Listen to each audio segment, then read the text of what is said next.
B dengan pembelian barang dengan cara angsuran, dia jual mungkin dengan tunai. Insya Allah taala ini bisa menjadi solusi. Apa hukum kredit rumah dengan akad beli sewa? Maksudnya sambil membeli rumah juga jika kita juga diharuskan membayar sewa selama kita menempati rumah tersebut sebelum lunas cicilan pembelian rumah tersebut. Leasing atau beli sewa, leasing finance atau beli sewa, ini dua akad dijadikan satu. Konsekuensi dari masing-masing akad berbeda. Dan umumnya ini berdampak kepada kezaliman terhadap si pembeli. Ya. Ini dibuat leasing finance ini dibuat merupakan lanjutan turunan dari akad kredit. Jual beli dengan tidak tunai di mana ketika si penjual ingin mengeksekusi barang tidak bisa karena sudah di tangan pembeli kan, akadnya sudah dijual beli. Dan di hukum positif negara manapun dengan akad jual beli walaupun belum tunai menjadi milik pembeli. Ketika jadi pembeli maka dia tidak bisa menarik kembali, repot urusannya. Maka dibuatnya dengan akad sewa. Sewanya dinaikin harganya sehingga nanti selesai sewa sekian tahun berubah kepemilikan pada dia. Tetapi sebulan atau tunggakan 2 atau 3 kali sebelum terakhir dia tidak mampu nyewa lagi, udah Anda nggak nyewa, maka diambil barangnya padahal dia sudah menyewa dengan harga tinggi. Di sini jelas kezalimannya. Wabillahi taufik. Bolehkah kita membeli rumah yang sudah disita bank melalui DNB? Jadi yang perlu kami telusuri adalah apakah itu telah berhak dia melakukan penjualannya. Kalau nanti hasil penelitian memang hasil sitanya itu memang adalah hak milik bank, berarti DNB insya Allah taala bisa memberikannya. Dan sebaliknya kalau tidak, ya berarti kami tidak bisa memberikannya. Masih banyak insya Allah rumah-rumah yang lain yang bisa kita beli. Jika bisnis properti jual beli rumah, zakat yang harus dibayarkan apakah dari keuntungan saja atau termasuk aset? Termasuk aset, bukan dari keuntungan saja. Jika dalam jual beli calon pembeli sudah membayar booking fee atau panjar, namun kemudian batal, panjar dikembalikan tapi dipotong misalnya 20%, halalkah? Halal. Ya.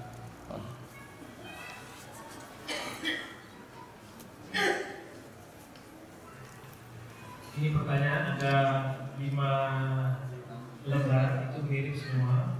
Saya sudah memiliki rumah KPR 10 tahun, bank konvensional, sudah 3 tahun berjalan. Jika saya pindahkan ke angsuran syariah, bagaimana dengan dendanya? Karena tadi jika ada penalti juga berarti riba. Atau misal saya jual dan saya lunasi sebelum 10 tahun, berarti saya juga bayar penalti, termasuk riba juga. Yang bisa kami sampaikan adalah tadi menjual, nanti insya Allah Ustaz menjawab secara syar'i. Bagaimana kalau kita sudah tadi sudah ingin tobat, tapi kena lagi penalti dengan tobat tersebut? Nah ini insya Allah bagian Ustaz. Kenapa penalti 2 kali? Dia sudah 3 tahun, tapi kalau dia membayar di depan itu maka dia akan terkena penalti. Kalau dia tobat dia bayarin semuanya.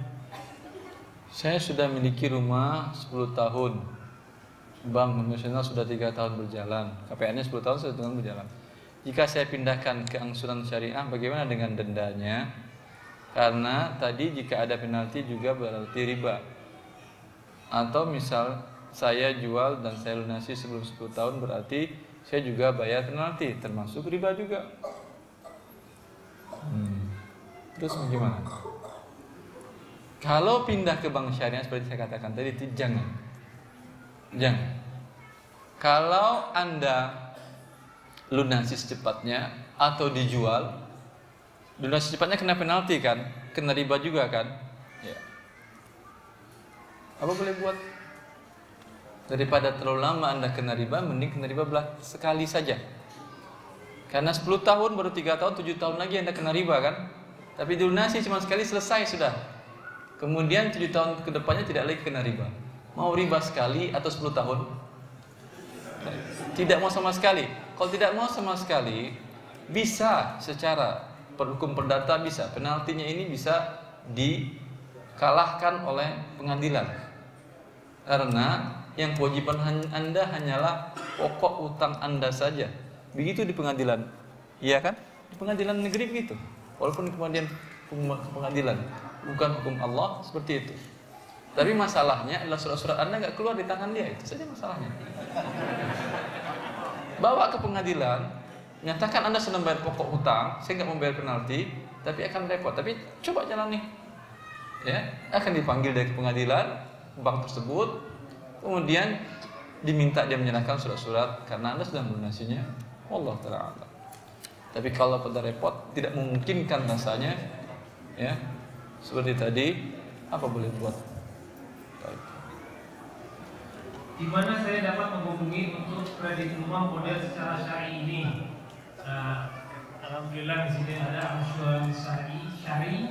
Jadi di dalam website itu nggak bisa share lalu koma di atas i nggak bisa, namanya bikin domainnya. Namanya angsuransyari.com. Di sana bisa dibuka lalu di email ke layanan luas@bntbintaro.com. Ini alamatnya juga sana sudah jelas, kami ada di mana. Di mana saya dapat bekerja sama menanam modal secara syar'i? Di manakah BNB? Ya tadi sudah dijawab. Halalkah menikmati bagi hasil deposito dari bank syariah? Nanti insya Allah Ustaz akan menjawab.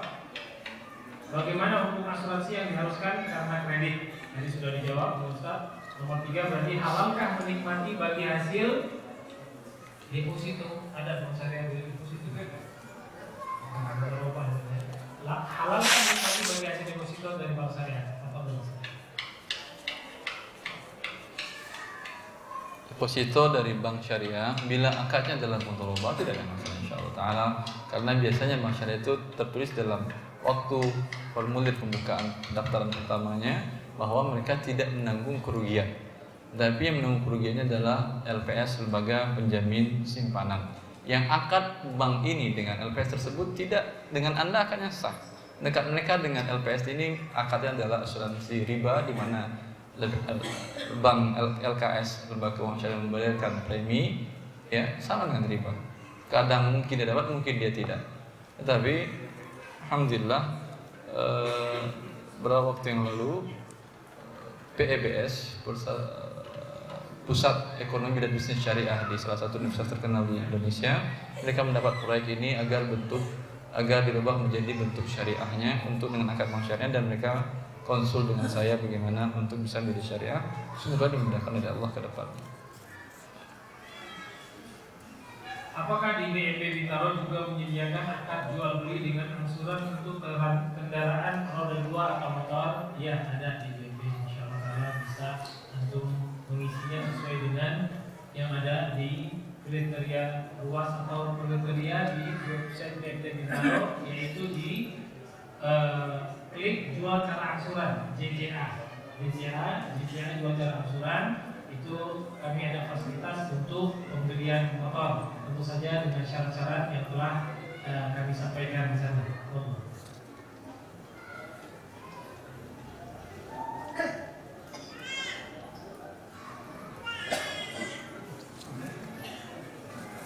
Bolehkah memakai nama orang lain yang sudah mapan pekerjaannya untuk mengajukan pembelian kredit? Misalnya adiknya sendiri yang sudah punya rumah, mobil dan lain-lain, bohong juga ya.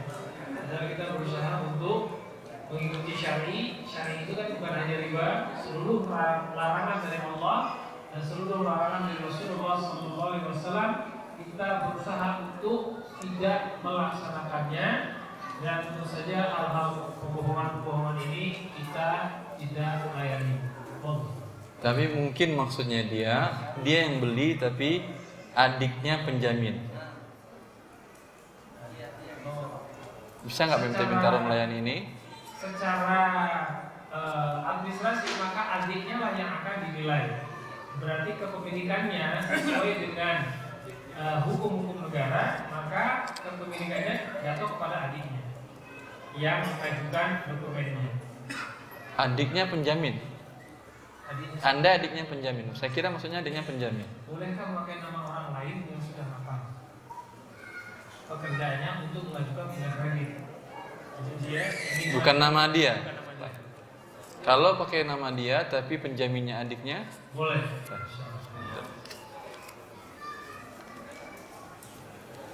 adakah doa khusus atau amalan yang dapat mempercepat keinginan memiliki rumah di dunia dan di akhirat? Ada.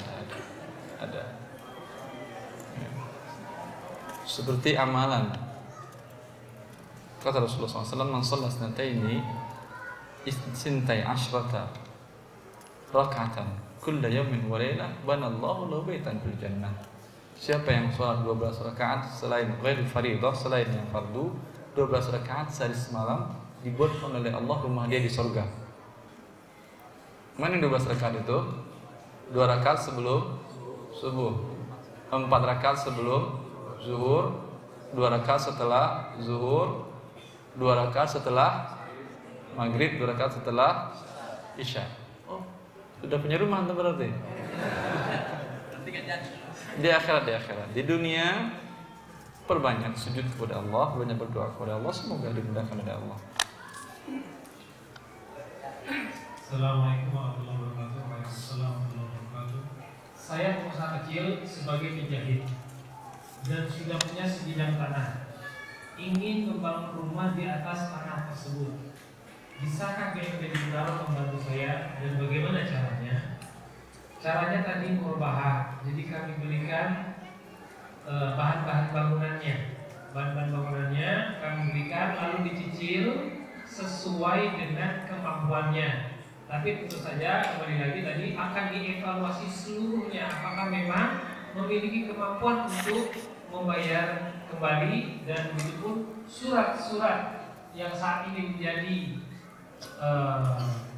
dasar dokumen untuk dilengkapi itu pun bisa dipenuhi, maka insya Allah Taala kita bisa BNB bisa membantu insya Allah. Istisna nggak bisa? Istisna nggak ada programnya? Khusus untuk istisna itu berarti inden. Inden saat ini Nggak, dia punya tanah, buatkan rumah di atas tanah saya. Dan bukan hanya material saja, bisa nggak ada? Bisa. Jadi dia punya rumah, lalu dibangunkan oleh kontraktor. Kami nanti berjual beli dengan kontraktor pembangun rumah. Istisna. Setelah jadi, kami akan berikan akan jual belinya. Jadi nanti ada kontraktor yang mau melakukannya. Jadi bisa istisna tadi. Seperti inden, lalu dijadikan tanahnya menjadi jaminan. Lalu yang kedua juga bisa bahan-bahan bangunannya itu sendiri. Kalau memang ada orang yang bisa membangunkannya, tapi tidak terlepas dari kemampuan bayar di kemudian harinya. Anda ingin beli rumah tidak punya cash, minta tolong saudara untuk belinya dulu langsung dari penjual. Selanjutnya saudara akan jual tidak tunai ke saya. Apakah harus menunggu surat-suratnya atas nama saudara, atau bisa langsung saja karena fisik rumahnya sudah punya saudara? Jazakumullah khair. Bisa langsung saja. Tidak ada syarat sah jual beli, surat-surat sudah dibalik nama. Asal sudah diterima rumahnya, dikosongkan dari kepemilikan sebelumnya, maka boleh. Sampai jam berapa cukup? Ini kembali lagi pertanyaannya sama. Saya saat ini mempunyai cicilan KPR di bank konvensional. Saya ingin sekali meninggalkan kredit dengan sistem riba non syar'i. Bisakah sisa kredit saya dialihkan ke BNB dengan sistem kredit yang sesuai syar'i? Jazakallahu khairan. So, kembali lagi tadi, karena ini juga berkali-kali kami menerima telepon. Tidak bisa, BNB tidak bisa take over. Tidak bisa karena hutang tidak bisa bertambah. Berarti kan antum membawa hutang. Kalau hutang bertambah berarti riba. Ya, tapi solusinya mungkin pelajari nanti dengan baik, jual ke BMT tunai, kemudian suruh istri Anda beli di BMT.